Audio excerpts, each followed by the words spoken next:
9వ అధ్యాయంలో ఒక శ్లోకం ఉన్నది అనండి. సమోహం సర్వభూతేషు నమే ద్వేషోస్తి న ప్రియ ఏ భజంతి మాం భక్త్యా మైతే తేషు చాప్యహం అని మీరు భగవద్గీత చదువుతుంటారు కదా. 9వ అధ్యాయంలో ఏంటంటే నేను అన్ని జీవుల్లో సమానంగా ఉన్నాను. సమోహం సర్వభూతేషు అన్ని జీవులు సమానంగా ఉన్నాను నేను. నమే ద్వేషోస్తి న ప్రియ నాకు ఒకరి ద్వేషం కానీ ప్రేమ కానీ లేదు. ఏ భజంతి మాం భక్త్యా ఎవరు భక్తితో నన్ను ఆరాధన చేస్తారో మయితే వారందరూ నా యందు ఉంటారు. తేషుచ అపి అహం నేను వాళ్ళలో ఉంటాను. అది 9వ అధ్యాయం. ఏమి ఈ భక్త్య ఆరాధన చేయడం అంటే ఏమిటి? అది అసలు ముఖ్యమైనది.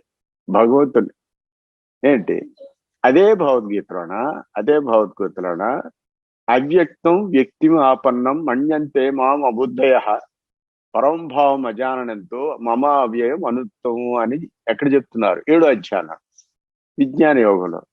నన్ను వ్యక్తి కాని వాడిని వ్యక్తిగా ఆరాధన చేస్తున్న వాళ్ళు వీరు అబుద్ధయ అంటే జ్ఞానహీనుని సుమా అని అన్నారు.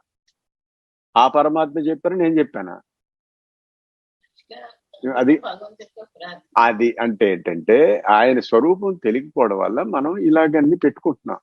నేనే నా స్వరూపం ఏంటి? అహం ఆత్మ గుడాకేశ, నేను ఆత్మ వస్తుని, సర్వభూతాశయ స్థిత, నేను అన్ని జీవుల్లో నేనున్నాను. అహం ఆదిత్య మధ్యంచ భూతానాం అంతయేవచ, నేను మనం పుట్టక ముందు ఉన్నారు, పుట్టిన తరువాత ఉన్నారు, మనం చనిపోయిన తర్వాత కూడా వారు ఉంటారు కదా.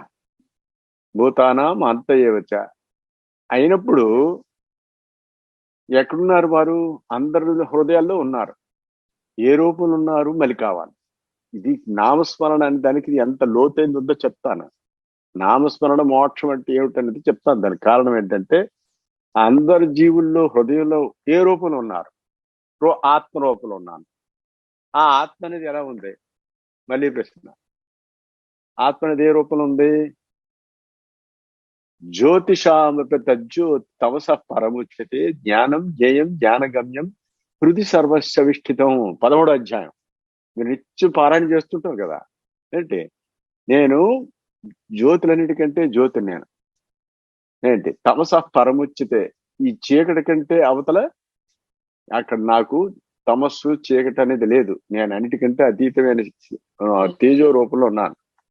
అది జ్ఞానం. ఏంటి మనం అందరూ సాధన చేసిన దేనికంటే ఆయన పొందడానికే. అంటే ఆ జ్ఞాన వస్తువు అయి ఉన్నారు. జ్ఞేయం ఆ లక్ష్యం కూడా ఆయనే.